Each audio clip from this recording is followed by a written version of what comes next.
going to hear from Dalia Wasfi, who is an internationally known speaker and activist, born in the United States to an American Jewish mother and an Iraqi Muslim father.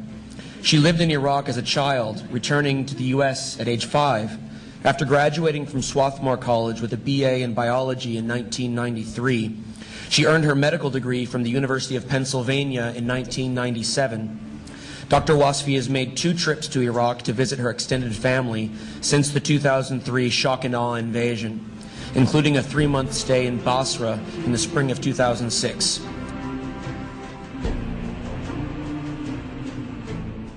Based on her experiences, Dr. Wasfi is speaking out in support of immediate, unconditional withdrawal of American forces from Iraq and the need to end the occupation from the Nile to the Euphrates. And she has a website which...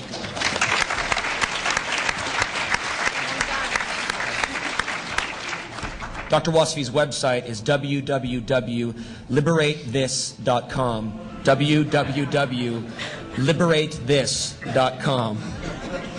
Dr. Wasfi. I'm just going to start with a quote that I'm still trying to figure out, and sometimes I'm the one saying it, and sometimes I think I'm the one it should be said to. Stated by an Aboriginal activist in Queensland, Australia in the 1970s, "If you have come to help me, you are wasting your time. But if you come because your liberation is bound up with mine, then let us work together." I just want to open up with that. Next slide.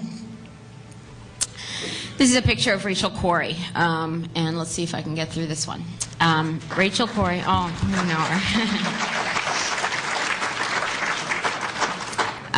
You heard about my degrees and my education, and pretty much all that means at this point is that I'm in an incredible amount of debt. But it was September 2002, and there were a few things falling apart in my life at that time. And it wasn't helping that my government was preparing to invade the country of my dad's origin. And at that time, I took leave from my residency in anesthesiology, and I've yet to go back. But I was very frustrated, very hopeless, very depressed, and was really seeking for a reason to continue. And it was around that time that I, well, as the build-up to the invasion continued. Now, when after September 11th happened, the anti-Arab, anti-Muslim racism in my work environment escalated significantly at Georgetown University Hospital. And there were a number of different responses that could have possibly taken place after that. On one extreme, you would have our government's response, which would be to invade Afghanistan and build an oil pipeline to the Caspian Sea. And on the other end, I would say, would be what Rachel did. Rachel, at the time, in March 2003, was a 23-year-old college student who, after September 11th, wanted to learn about other cultures, wanted to explore the world and try to understand what was going on. She trained with the International Solidarity Movement and went to Rafah in Gaza, which is one of the most dangerous places for people living there because of the brutal occupation there.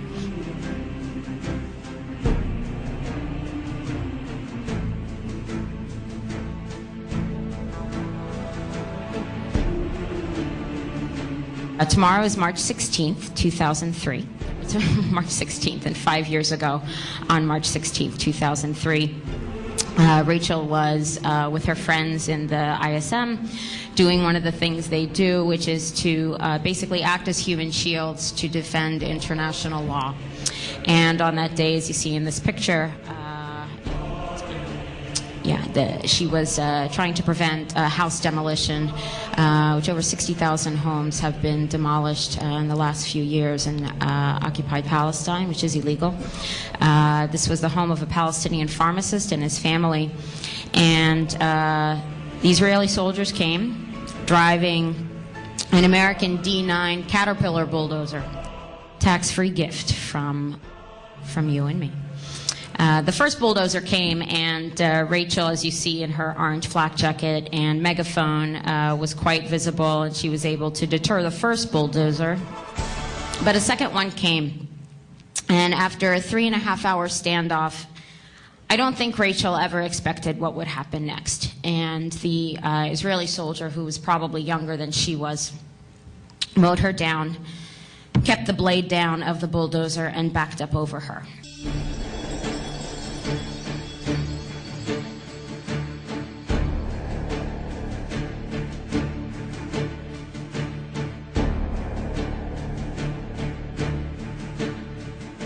Rachel had not expected that she had seen what the Israelis were doing to Palestinians living in Gaza, but she didn't think that they would change and do something to a Westerner, to an American, to someone who had light features.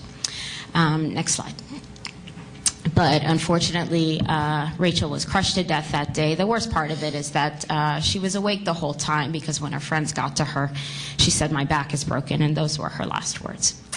So in March 2003, so that's 5 years ago tomorrow, I was looking for a reason to stick around, and I was so angry with whatever power might be that, hey, I'm still here, and you took away this beautiful spirit who had all these things going for her, and who could have turned a blind eye to the horrors of the world. She could have lived the American dream.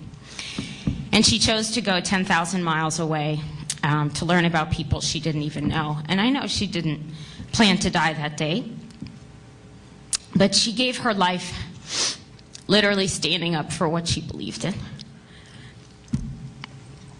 And she's one of the reasons I'm still here today. And I thought, fine, if you took Rachel, well, I can stick around. And if she went to go see people she didn't even know, then maybe I should go see my family, who I haven't seen in 27 years. So that was the start of my activism. And Rachel is the example that I tried to live up to. And it's the example that I've seen today in all the panelists and yesterday. And so,